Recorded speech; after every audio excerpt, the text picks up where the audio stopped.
In the deepest parts of the ocean, where sunlight dies, and darkness becomes absolute, there is a creature that cheats the rules of nature. A hunter that doesn't chase, doesn't stalk, doesn't even move much at all. Instead, it waits. And it glows.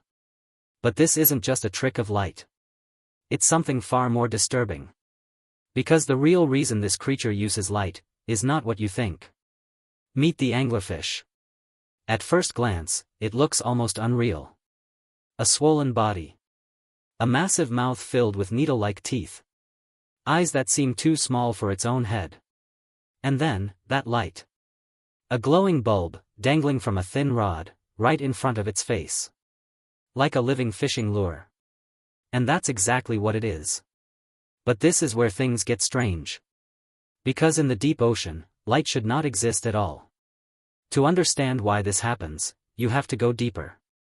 Far below the surface, past where sunlight fades, past where even shadows disappear. There is a world called the Midnight Zone. A place so dark, it might as well be outer space. No plants. No sunlight. Almost no energy. And yet, life still thrives here. But it follows very different rules. In this world, food is incredibly scarce. You don't get many chances to eat. Sometimes, you only get one. Miss it, and you might starve. So predators here don't waste energy chasing prey. They adapt. They become patient. They become clever. And the anglerfish takes this to an extreme. Instead of hunting, it becomes the trap. That glowing lure is not just decoration. It's a biological weapon. A built-in flashlight, powered by living organisms. Tiny bacteria, called bioluminescent symbionts, live inside the bulb. They produce light through a chemical reaction. No heat. No flame. Just cold, eerie glow. Like a ghostly signal in the dark. But why light? Why evolve something so visible, in a place designed for invisibility? Because in total darkness, light is irresistible. Imagine being in a pitch-black room, for your entire life. Then suddenly, you see a faint glow. You wouldn't ignore it. You'd move toward it. Curiosity would pull you in. And that's exactly what happens. Small fish, shrimp, anything wandering nearby, sees the light. And swims closer. Closer. Closer. Until it's too late. The anglerfish doesn't chase. It doesn't need to. Because the prey comes to it. And when it does, that massive mouth opens. In a fraction of a second, it creates a vacuum. Water rushes in. And the prey disappears. Gone before it even understands what happened. But that's not even the weirdest part. Because the light itself is only half the story. The real mystery is how the anglerfish uses it. It doesn't just glow randomly. It controls the light. Some species can dim it, brighten it, even flicker it. Almost like a signal. Or a language. Scientists believe the anglerfish can adjust the light to mimic movement. Like a struggling insect. Or a drifting organism. Something weak. Something easy. Something worth chasing. It's not just a lure. It's a performance. And this is where things get even more bizarre. Because the anglerfish isn't just tricking prey. It's hacking their instincts. In the deep sea, many animals are programmed to move toward light.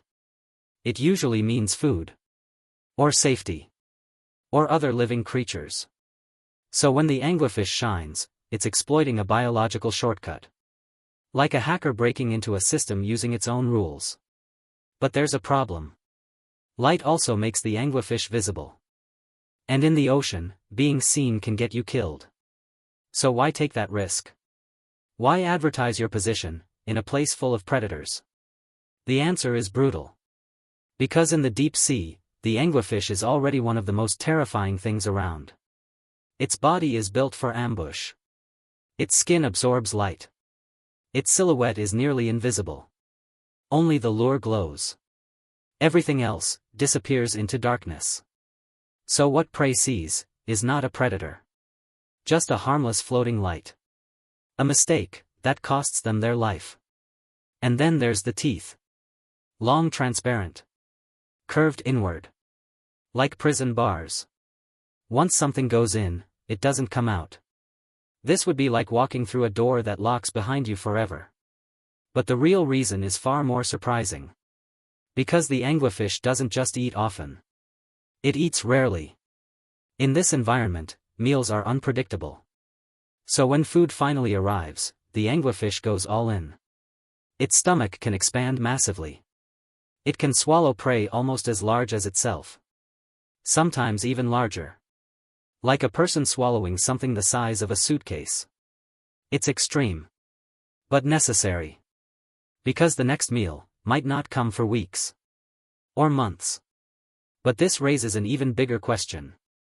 If food is so rare, why rely on prey coming to you? Why not search actively? Why not move more? Because movement costs energy. And energy is everything. Every swim, every chase, every second of activity burns fuel.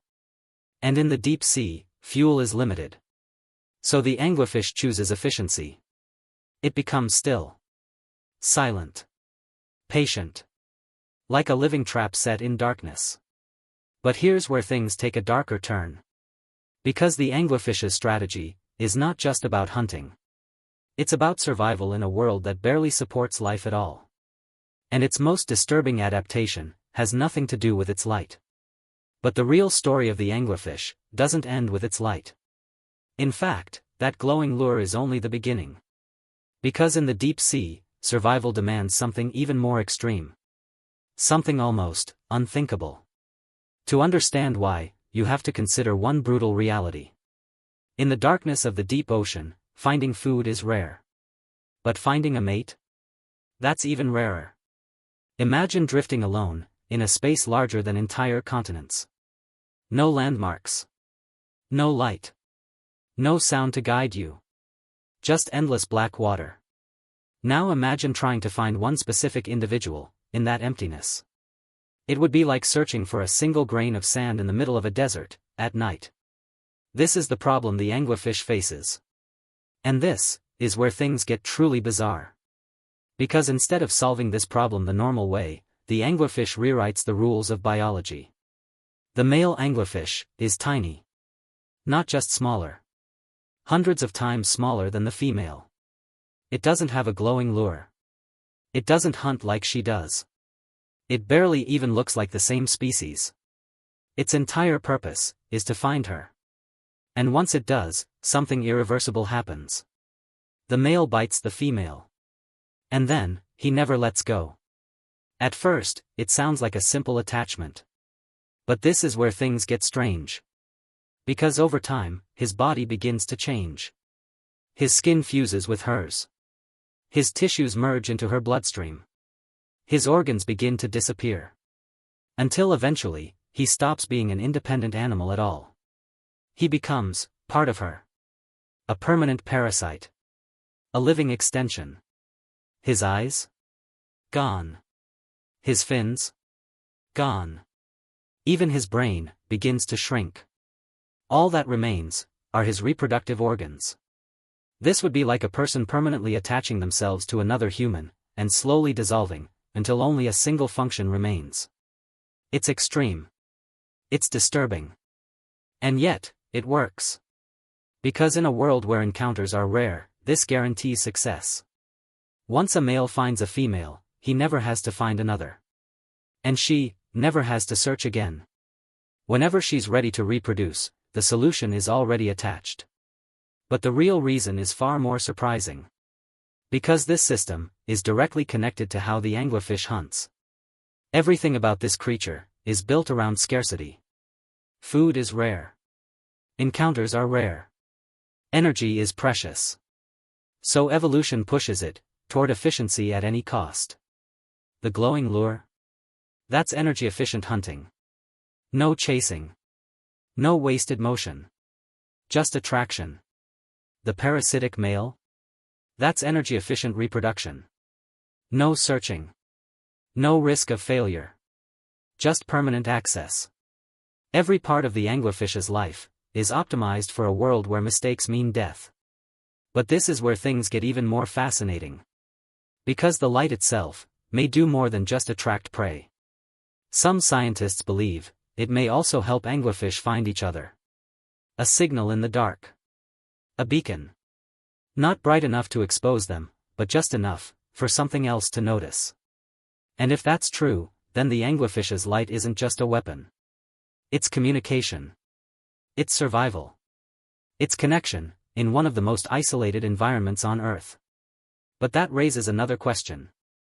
If so many deep-sea creatures use light, why is the anglerfish so effective? Why does its strategy stand out? Because it combines deception with patience.